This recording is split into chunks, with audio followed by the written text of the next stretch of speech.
问一下，你跟其他飞轮海的成员还有联络吗？没有，是因为不喜欢他们吗？不是玩在一起的人。对，说不是朋友嘛，因为我觉得不用假装，我也是不想假装的人啦，所以我讲出来并没有贬义，我只是觉得说啊，这真的不是啊，平常也没联络，那你又要假装给大家看是一个朋友，那我要怎么去一直圆这个谎？对啊，是说跟谁不是朋友？就团体，对，是队友，但我觉得朋友还要再进一个层次啦，对，诸如此类的，真的没有什么太多的交集。有到讨厌的程度吗？有些时候，某个时期，什么时期？竞争比较激烈的那个时期，就是你们最那个对出片最多的时候，然后再气什么？气什么？气价值观不同吧。就是有时候我们的粉丝会吵架，吵很凶那种，就是连现场签售会，你会以为同一个团体的同一群粉丝应该是要爱屋及乌这样子，但是不是这么一回事，就是暗潮汹涌。但是我是会那种啊，好了，不要，拜托，我真的很不喜欢。但有人就不会劝阻这样子。谁不会劝阻？就是那个人。你们团队不是有4个还是3个？就是比较常被我跟我一起写出来的那个人。一德同学知道是谁吗？你知道是谁？应该吧？那你讲，你没有包袱，你讲吧。大东。哦，这很难讲，这要看每个人的个性。因为你的粉丝为你吵架的时候，你不一定想要干涉他们，你会觉得那是他们的事情，所以这不一定值得生气啊。我不知道他在跟谁交往你们俩不是很熟吗？我们是塑料闺蜜啊。你在飞轮海的时候会比较自己跟自己的团跟其他的偶像团会啊的高下，会觉得你们比较红，他们比较不红这样。没有，我有一次看到东方神，这里有放一些历史悠久的产品哦。飞轮海的第一张专辑，然后我们的第2个版本。越来越爱，太热，最后一张，想入非非演唱会，怎么会有人在家里摆这2本的写真书，一本是在日本拍的，一本是在台湾拍的，还有一些飞轮海的一些 CD 啦。好，我们欢迎炎亚纶出场，欢迎。嗨。欢迎你，直接坐是不是？对，真正的主角来了，赶快出来，赶快出来！第一个问题是，你会想要当吴宗宪的小孩吗？好像不太想。为什么？因为他跟我说，他爸会半夜把他们挖起来喝茶，就是2、3点那种。为什么要这样子？他就是很浪漫，然后那不是浪漫，那是骚扰小孩。他就是下班回家想要看看孩子嘛，那他出门上班，然后回到家，我们时间都完全对不上。一般电影里演的都是打开房门看一眼小孩在熟睡，露出温暖的微笑就可以关上房门。没有，他就是门打开，然后灯全开 ，Party time， 然后就所有小孩起来，然后他就把我们拉到阳台，然后就是泡一壶茶，然后坐在那边，是喝茶。喝茶，我身为大姐就负责跟他聊天嘛，还要抬杠，对我就是，对，这样，然后聊，然后他就一直斟茶，一直这样。你是几岁到几岁跟他住在同一个房子里？从小到大啊，就现在也是吗？现在我才刚搬出来，现在才搬出来。你不是被送出去念书吗？就只有出国那段时间不在而已，但是其他的时间都跟他住同一个房子。对啊。然后每天到 party time 也没有到每天啦，就是他心情突然上来了，然后就 party time。所以你跟你的弟弟妹妹们是真的住在一个房子里，然后爸爸是会回来的那种。对啊，跟我幻想的不一样你是想象我住孤儿院吗？里面有妈妈吗？有啊。你说房子里面有一个人是妈妈吗？有啊，所以这是爸爸妈妈一个完整的家庭，完整的家庭。我真的很疑惑，大家到底因为大家的形象会觉得说他们是一个妻离子散的状态，对不对？对啊，他们自由自在的住在各个不同的地方。没有啊。你们其他的家人会聚在一起看爸爸主持的节目吗？尽量不要。我们今天可以用连坐法来问他们呢。怎么说？我觉得炎亚纶一定会告诉我们 Sandy 现在在交往的人。而且大家都知道吧？因为炎亚纶为了保护他自己，一定会告诉我。我没有要保护自己啊，我没有要保护自己。Sandy 在跟谁交往？我不知道他在跟谁交往你们俩不是很熟吗？我们是塑料闺蜜啊。你们有每天通短信吗？没有多久通一次？几个礼拜吧。1天通1次，从昨天开始。是真的没有你们在最近有约出去过吗？就昨天你。们是为了上的节目，只好逼自己变熟赶吗？快聊一下，快点，明天要聊什么？不知道，那不然先吃个饭好了。所以炎亚纶，你不知道他在跟谁交往？我只知道他有一个稳定的人，是这个是这样吗？还是我们先回家？不是已经被拍到很多次啦，所以被拍到的那个人是谁啊？他是我教会认识的朋友。所以他就是你现在的男朋友吗？所以你们真的一起去看2亿的房子哦？哦，这些都有被拍到吗？没有。但是有见过你父母？我的父母亲完全熟知我身边所有的人，哦，所以你爸也喜欢他吗？他从来没有跟我说他不喜欢任何一个人呢。在我的朋友圈，即使你交往的对象是演艺圈的人的时候，炎亚纶，我恨你。为什么会有这个答案出来？是炎亚纶邀你来的，是不是？你不是跟我说我是以你好朋友的身份来现场吗？难怪我想说，为什么昨天吃饭你一脸就是云淡风轻的样子，不干你的事的样子。炎亚纶，你在飞轮海的时候会比较自己跟自己的团跟其他的偶像团会啊，的高下？会。会觉得你们比较红，他们比较不红这样？没有，我有一次看到东方神起，我就觉得啊，自己好烂。你说韩团东方神起吗？对，你的意思就是说，直到看到东方神起才觉得自己比不上，所以之前其他团都 OK。也没有啦，也知道自己就是唱歌的时候，大家的那个不是很整齐，跳舞也不是很。所以你对于飞轮海这个团体，你自己评价不高哦？它有它的价值。谁要这种答案？那有比赛过颜值吗？颜值我们算是前面的。你说跟其他团比是不是？对，我觉得是啦，是帅哥啊。好，今天2位客人都有拍他们住的地方，我们来看炎亚纶先生拍他家里。这是我的玄关，有点乱。进来的时候会有一个小企鹅跟你敬礼。现在这个鞋子是因为，就是对，为了要有别的意图哈。然后进来了之后呢，这就是我的客厅。大家可以看到这个线板这一类的，包括地板呢，都是前屋主留下来的。我就直接用颜色去盖掉它原本是属于比较宫廷式的这个风格。大家可以看到我用的是比较灰色的，因为客厅是比较方正的嘛，所以就用一个大的圆地毯，把这个空间弄得比较活泼一点。目前为止，我觉得都还算是半成品啦，因为搬家你不可能一次都把自己想要的样子都买齐了，应该是慢慢的去看。那现在这个小圆桌上有很多我的收藏品，都是关于 Kobe Bryant 的。其实从初中开始，我就开始收集很多他的杂志啊，包括他的简报啊，就是很追星族的追星族这样子。对我来说，他就是一个教会我人生很多道理跟不放弃还有坚持的一个人吧。还有这个。总共只有500份，然后这是500份里面的70份，这样在这个脚下有写。啊，你怎么拿到的？忘记了，真的。带大家看一下 ，Kobe 的鞋，对，这里大概有12双左右，然后还有更多是没有出来。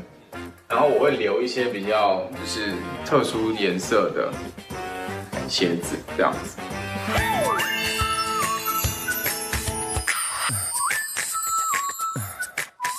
带大家到视听室，这就是视听室啦。我希望朋友来到家里的时候都是认真的聊天就聊天。那如果你要看电视、要看影集的话，你就可以在这个视听室里面。然后这个视听室里面还会放一些杂志跟漫画，还有一些书籍，因为是视听嘛，所以读书或干嘛都好严格。一些剧本啊，然后还有一些井上雄彦，大家都知道。这间视听室是一个比较复古的。他是把我们当装潢师在解释吗？我们不是介绍棚内装潢的节目。这是2手的一个柚木的电视柜，很多保存的不错的，有当时那个年代的味道的家具，其实都还蛮能够帮家里添增一些色彩，然后可以在不同的空间里面得到你想要的那个氛围。然后这里有放一些历史悠久的产品哦。飞轮海的第一张专辑，然后我们的第2个版本，越来越爱，太热，最后一张，想入非非演唱会。怎么会有人在家里我们2摆这个？本的写真书，一本是在日本拍的，一本是在台湾拍的，还有一些飞轮海的一些 CD 啦。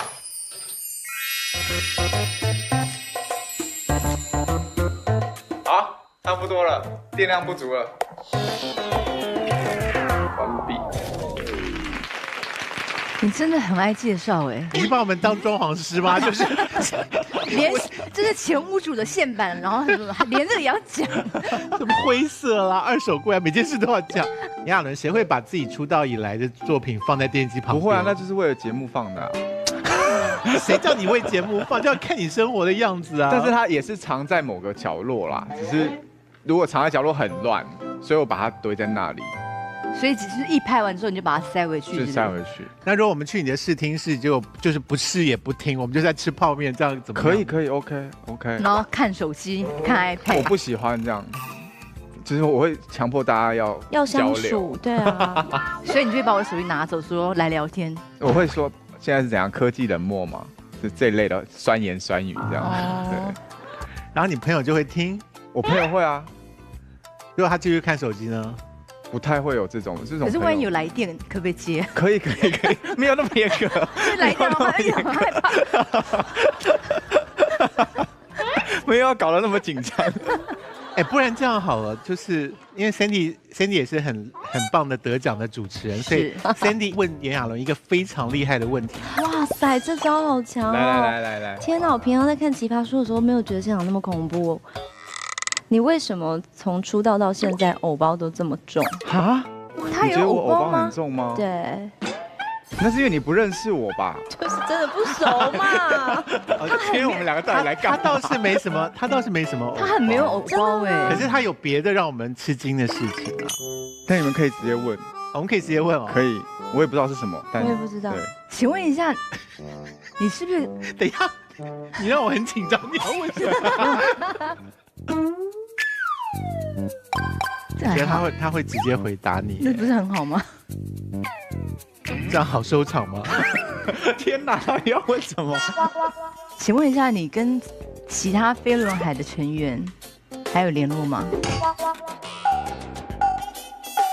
没有，是因为不喜欢他们吗？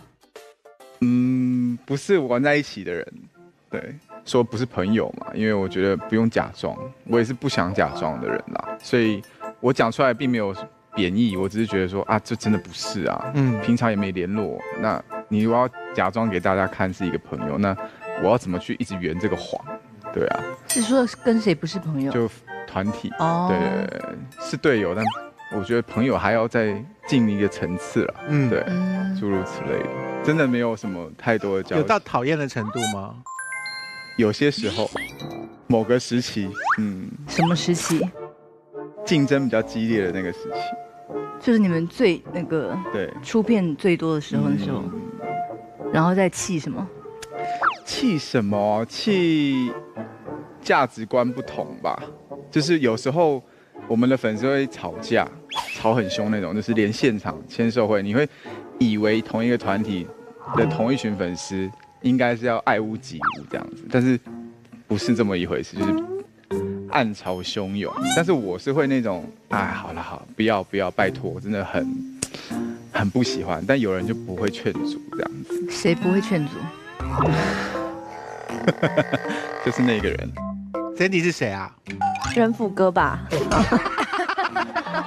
他又不是飞轮海的，我不是566，记错了，对不起哦。哇 ，Sandy 你很会闪避问题耶。可是我真的不知道是谁，因为我到昨天还在跟他说，我从来没有追过飞轮海，哎，完全不知道他们在干嘛。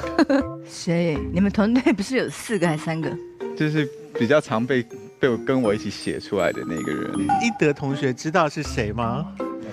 你知道是谁？应该吧？那你讲，你没有包袱，你讲吧。大东哦，这很难讲，这要看每个人的个性。对啊，因为你的粉丝为你吵架的时候，你不一定想要干涉他们，你会觉得那是他们的事情，所以这不一定值得生气啊。或者是说怎么说？以前跟车是真的蛮夸张，就是我们一台车，然后后面大概会有10几部那种箱型车吧，这都不重点，重点是他们规劝很多次，不要超车，不要直接就是拦截我们的车这样子，就是好多次。但有一次我真的受不了，因为太危险了，是他们一弯之后，我们的车是整个偏移的，然后我下车就大骂，我就说你们在干什么？就是玩命吗？就是以后不要看到你们，我已经讲好多次，但是他们还是会出现。但是那一群超车的人就是他的粉丝。你看吗？徐丽骗子怎么收拾？就是这不是很尴尬吗？我觉得很精彩你觉得很精彩吗？我觉得很为难了，怎么办？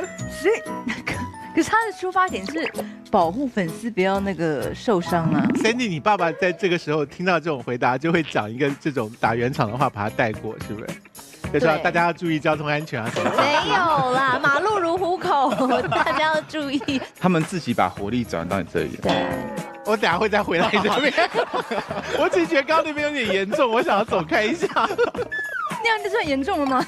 我觉得为难的地方是那群被指责的粉丝可能会有话要讲。哦，我觉得是跟我每一次访问偶像的时候，我们真的比较自在，我们可以聊天嘛。对。啊，偶像不一样，因为偶像要满足很多人的幻想，是，然后他们有他们的责任在，所以炎亚纶当偶像这件事情就被问了几个事情。第一个，他干嘛对粉丝这么凶？然后你到底有没有想过，你开始当偶像以后，你要跟粉丝维持怎样的距离？因为你没想过，还是不明白，到现在还不明白。现在比较好，是因为现在是很多粉丝是从小争吵到大，所以他们大概知道我的底线跟 range 在哪里。你的底线是什么？不要问到私人情感，其他都可以。以前也是会，他们就是会用很八卦的心态来问一些事情，我就会当场就会怼回去。说这个跟你有什么？当场是说当面吗？对，或者是说在网络上面，就是这到底跟你有什么关系啊？对。那他们被这样对待以后，万一说他们很失望呢？没关系，我有曾经说，你如果觉得这件事情你没有办法再追我，那你就离开。所以那个粉丝渐渐变少，你 OK？我觉得他们会明白啦，就以后他们突然有一天长大了，哦，原来当时候他们是这样。炎亚纶为了是这个原因，告诉我要知道自己的底线，这样子，他们会知道，然后也许会回来，也许不会，不知道。你当明星以来开心吗？其实开心，其实是开心的。你有感觉到威胁吗？就是当偶像这件事情是的确要面对很激烈的竞争，来自跟你年龄不同的人越来越常出现。对，甚至同样的角色就会有竞争者，很好啊。可是万一你竞争力降低了就不好啊。所以我一直在找到一个我不一样的地方吧。就是我会努力的去把自己空洞的地方补起来啊。你打算当偶像当到几岁啊？偶像这件事情不是自己说想当到几岁就当到几岁。你如果察觉到别人不让你当偶像就不当了，其实应该会开心吧。OK， 对，然后去干嘛？演一个认真的角色。你是说你愿意变成一个演员，不再是明星？有冲突吗？没有冲突，可是不一样，就是对，就是比例上可能调整一下。对。所以你的意思说，你到了有皱纹、白头发的时候，你愿意让观众看见那个样子，而不至于说我不能接受，我要躲起来。就是对，不会，除非是地中海啦。那你这地中海，有些很棒的演员是地中海，你这样讲真的很没有礼貌哦。我没有办法接受，我自己没办法接受我自己那样的 look。有人地中海很帅啊，是啊，对啊，加油。这没有需要加油。Sandy， 你真正开始崇拜艺人的时候是谁啊？F4啊，F4哦，我也崇拜过 F4啊，就是颜值，他们现在还是很帅，还是很帅，对。对 ，Sandy 迷恋过仔仔，迷恋过，我也喜欢过。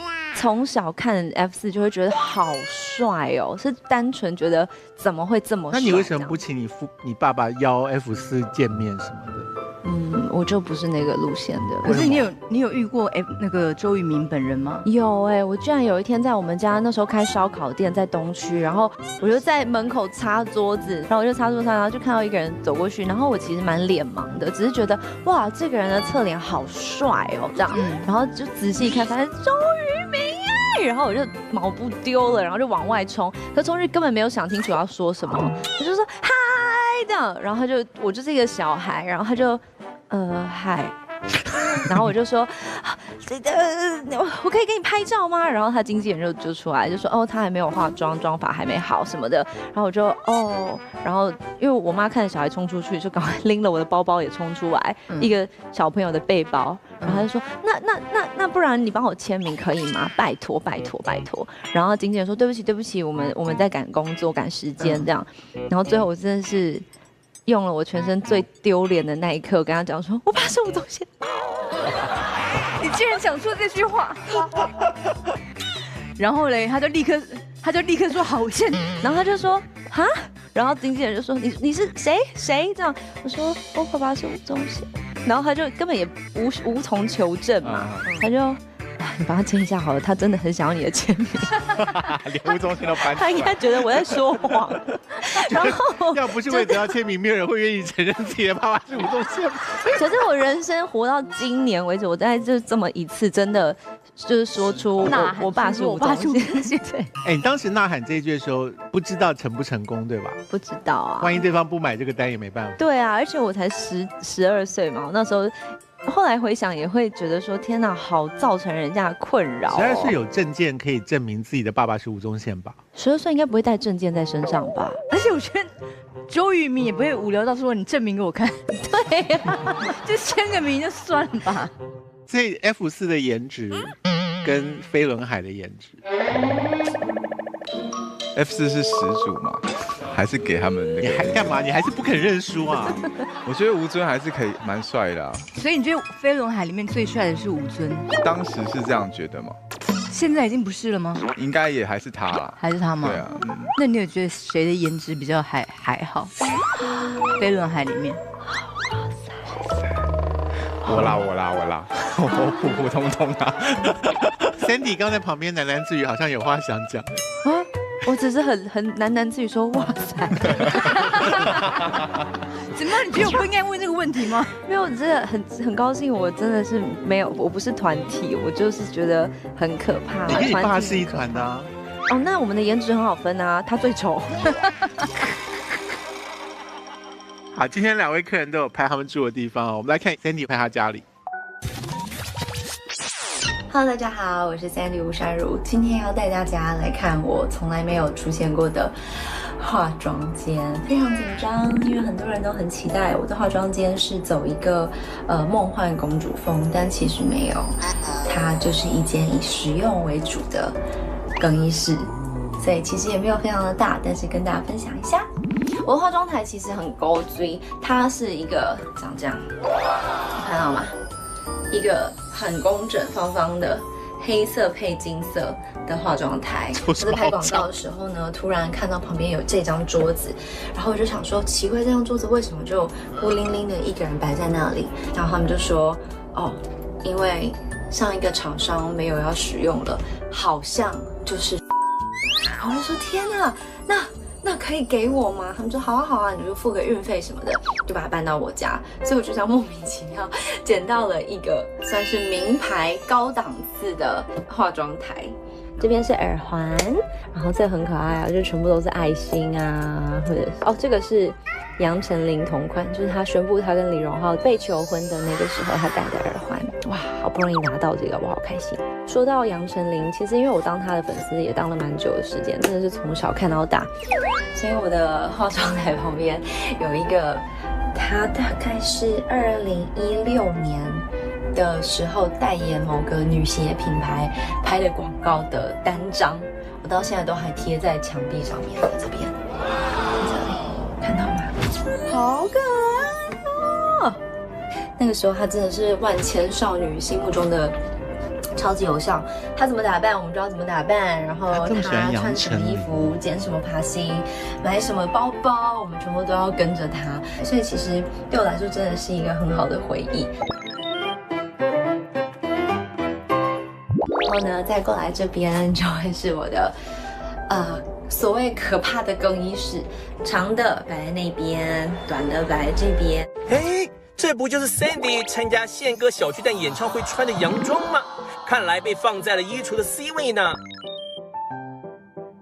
好啦，这就是我的化妆间介绍给大家，希望你们喜欢。你是真的那么喜欢杨丞琳对不对？我很喜欢杨丞琳，那你请她上节目啊。我真的没有想过要动用任何资源做这件事情。可是他没有上过你们节目吗？没有。他来了就刚好来了，也不用特别去安排。你会很想要跟他做朋友吗？我跟他是朋友啊，那就好啦。所以我就说，就是因为我自己的家庭有艺人，所以我更害怕打扰到别人。所以当自己进到这个圈子的时候，我反而是就是很喜欢就这样子。而且其实说真的，你越认识艺人，你就会越明白他台上跟台下他是应该被允许有不同样貌的。他不能永远都很嗨，或是永远都很酷，或者就是每个人都有不同的样子，不然这个人是会生病的。所以我就会，例如说我很喜欢 S 姐，我就是很喜欢 S 姐台面上的一切的样子，但是我并不会期许她收工之后，然后还是一直这样子。她收工后你不会想认识她的。我第一次碰到她收工后的样子，我也是很害怕。你有看过吗？有。怎么样？就是蛮冷静的，而且冷静到我觉得，好，不要打扰，有一个距离。你看她冷静的样子，那是运气好。真的吗？我也可以很热情哎。没有，她不一样，她生活中就是很生活啦，就是一个真实的人。OK。上次我跟 S 姐一起工作结束之后 ，S 姐有传一个语音给我，就几个语音，然后其中有一个我觉得很真实的，就是她跟我说，她觉得你真的要多出去交朋友。你是几天以后收到的？当天。几点？他还醒着，但是咬字清楚吗？还清楚，很清楚。因为他刚刚说了有几个短信哦，如果是礼貌的话，你应该传1则就好了吧？我为什么会传几个短信？你要听吗？我可以把你。一定。我的是，等下是不是你要多去交朋友这个讯息反复的讲了5、6遍？没有他很认真，就是他传了一个讯息说，我其实蛮欣赏，他蛮觉得我不错的这样，然后他就跟我讲说什么。我真的可以讲吗？然后他就讲说，我觉得你真的很不错啊什么的，然后年纪很轻，要多出去交朋友啊。什么？完蛋！大家要听吗？对，不要。我自己都最讨厌交朋友了，我还是很去交朋友。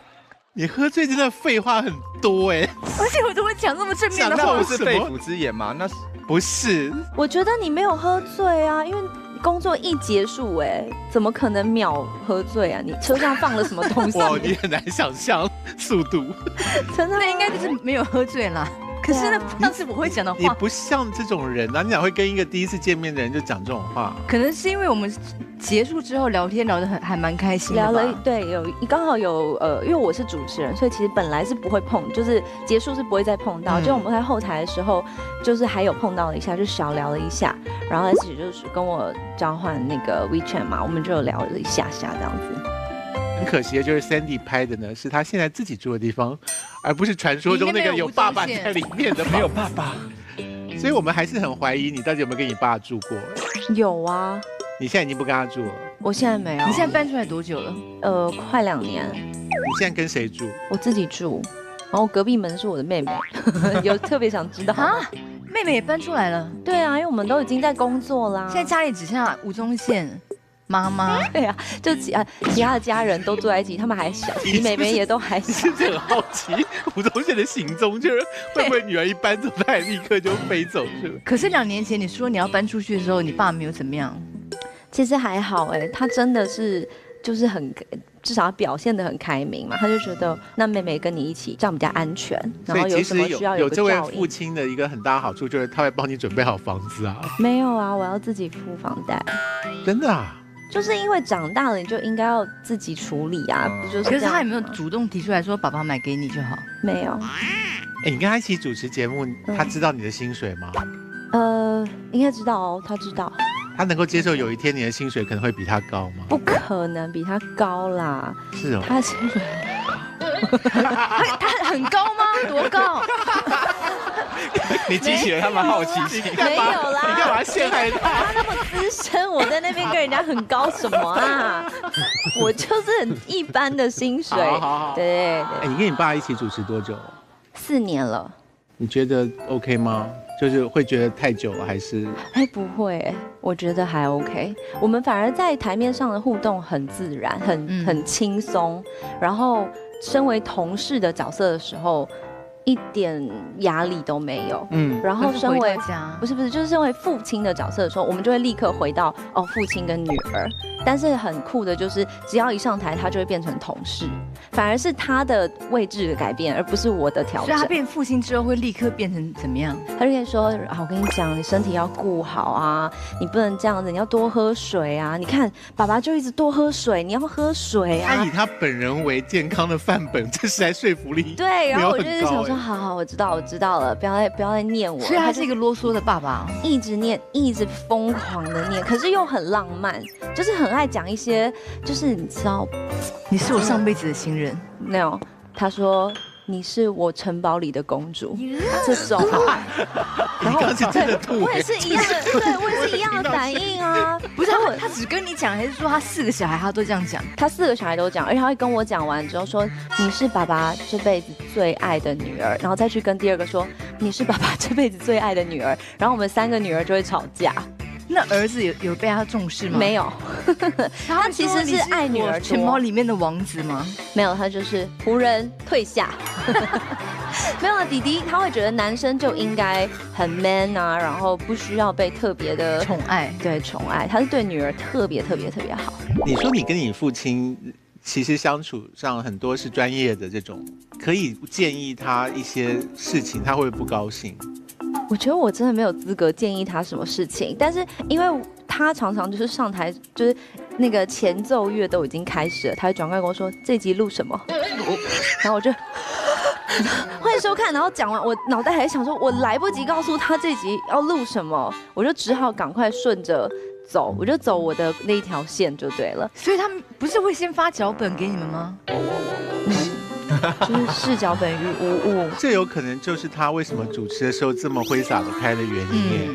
他要给自己惊喜，也给观众惊喜。但你真的也是要什么都知道，你才有办法。不然我今天突然要访问他，我怎么可能有挤得出东西来？他面对任何来宾有表现过紧张吗？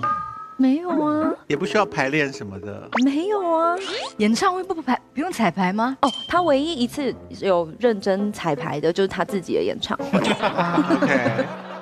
请问一下，你们家到底有几个兄弟姐妹啊？我之外，后面有3个弟弟妹妹，所以我们有4个小孩子。从小住在同一个房子里。对，我也是很惊讶。不是一般人不是都这样子吗？很奇怪他怎么可能会开门进到一个房子里面？对呀，然后他会漱口啊，什么洗澡。他不喜欢刷牙。啊？怎么会被你发现的？因为我有鼻子。那他睡前会换睡衣吗？没有，他都穿内裤睡。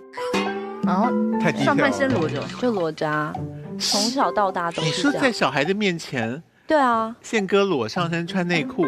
对啊，不是一般的爸爸。然后 party time 的时候也是这样子吗？对啊，没有到那个阳台会冷，他就会披一个什么。然后他去参加你的家长会吗？没有，他会来参加我的毕业典礼，他不可能来参加这种比较小场的活动。只有小场。你知道他参加我国小毕业典礼多疯狂？怎么说？因为我很低调，所以他就说他要来，我就说那你站在很后面，拜托你不要讲话。他说不会，绝对不会。就等到了几年几班欢迎吴珊如，然后就是一个个上来嘛，我就站上去之后。居然是我爸颁毕业典礼的毕业证书给我，然后就从那一位，就从我开始，全校的6年级毕业生都是他颁毕业证书，我真的是看不懂。怎么样？他是私下跟校长串通好，他要当主持人吗？他就突然就冲上台了，然后冲上去，下一位很好，继续加油。然后然后我想说，什么啊？他硬冲上台去搬，还搬了全阵。后来我妹妹国小毕业，她还比照办理，我妹气死了。哎，像这种事情回去你会跟他对峙，说你干嘛这样？也不会，我只是说哦怎么办？什么啊？大家都会一直讲什么什么，然后我爸就说哎又没有关系，反正你毕业啦。就他觉得你要离开这个学校也没差。等你最后一次。殊不知我直升国中部，所以所有同学都是同样的同学，就这样。他挺好玩的，但蛮好玩，但他也是会这样参与我们的生活啊，很正常。哎，你有哪一刻觉得你父亲非常帅的吗？比如说他讲了一个很好笑的笑话，你会不会觉得说哇好帅啊，爸爸？还好。他反应快的时候很帅，哦，真的吗？蛮帅的，我觉得还好，就会让人很佩服，说真怎么会想到？他常常被我。就是因为我们俩很喜欢斗嘴，然后斗着，然后就好玩，所以我已经很习惯这样子了。像我很小的时候，他就曾经呛过我说：“我现在40多岁，我就已经知道我的墓碑上面会写洋洋洒洒写一大堆我做了什么事情怎么样？你有吗？你有吗？”这样子就在闹我，然后我就跟他说：“没有啊，我没有什么了不起的事，但我已经知道我的墓志铭上面会写什么，他要写什么。”然后我说：“命不该绝。”然后他就说。我真的不知道跟你聊什么这样，然后我就觉得我爸反应没有很快啊。你真的要写命不该绝吗？命不该绝，而且觉得很好吗？你爸跟你的对话很无聊，对不对？对，他跟你争这干嘛？他永远都在跟我争这个啊，很无聊。例如说，好，我们因为等一下爸爸要工作，所以我们从家里一起出发，但是开2台车，我们一起去餐厅吃饭，然后他就会先到，然后在门口说：“哎，我比你们先到。”好幼稚啊！所以你要怎么觉得他帅，我是有点看不懂。他就一直像个孩子啊，就是有时候出去外面吃饭会有那种旋转的桌子，然后呢就没吃完的，他就说好，我们现在转到谁就要吃，然后我们就好啊，那我们就转，然后就剩下一个高脚杯装那个芭乐汁。然后就一转啊，转太轻，转到没有人的位置。我爸说不行，最后一局了，就剩这个，一定要转到一个人。就他一转超用力，然后那芭乐汁就咻，然后就飞出去，棒砸在那个餐厅的墙壁上。然后我们在那个包房里面，啪碎掉，这样我们全部这样，服务生就进来说，哎。怎么了？发生什么事？然后就看到芭乐汁从墙壁上这样流下来，然后我们全部人都没有人敢讲话，因为始作俑者是，而且很难解释为什么会摔在墙壁上。他跟我讲说是不是一家人吵架？对，也没有吵架，大家都和乐融融的，然后大家就这样很僵硬的看着他，然后他发生什么事？吴先生发生什么事？然后没有人要承认嘛。就是他承认也很丢脸啊，他总不能说哦没有我们在玩游戏，然后把你们芭乐汁丢出去。所以你们全家就安静哦。全家安静，你知道谁来扛这个锅吗？你弟。当时只有8岁的我弟。你弟说什么？我弟就这样，是我。你爸怎么会？就讲一下是有什么关系？可是吴宗宪也不能很仔细的说哦，因为我们在玩。不要再讨论这件事了，没办法，谁在乎芭乐汁在墙上的事情啊？好烦哦！这是真实发生的事哎，不是很荒谬吗？好烂的故事。对啊。你知道杨人最近一次给我的短信是什么内容吗？天哪，你还记得？我都忘了。他就是很久没有短信，然后有一天就会来问说：“请问在林森北路哪一家餐厅比较好吃？”什么啊？可是我不知道他为什么会问我。对，你为什么会知道？就是因为我们有一次去吃。然后我就感觉我就是深深感觉你应该是很知道里面一些巷弄。你说你们俩有一起去吃过饭？有。你们俩是好朋友。我有被。康哥，你不要坐这边。我知道你很想坐这个位置，可是这个节目我们决定要自己留着。中间我会站着。Sandy， 我们不能把我们的每个节目都给你。真的不行哦。不行，不行。叫你爸自己来谈。自己开一个。没有。对，因为那时候就觉得他大概是我认得的唯一一个人问我说林森北路有哪家餐厅好吃的这件事情。后来。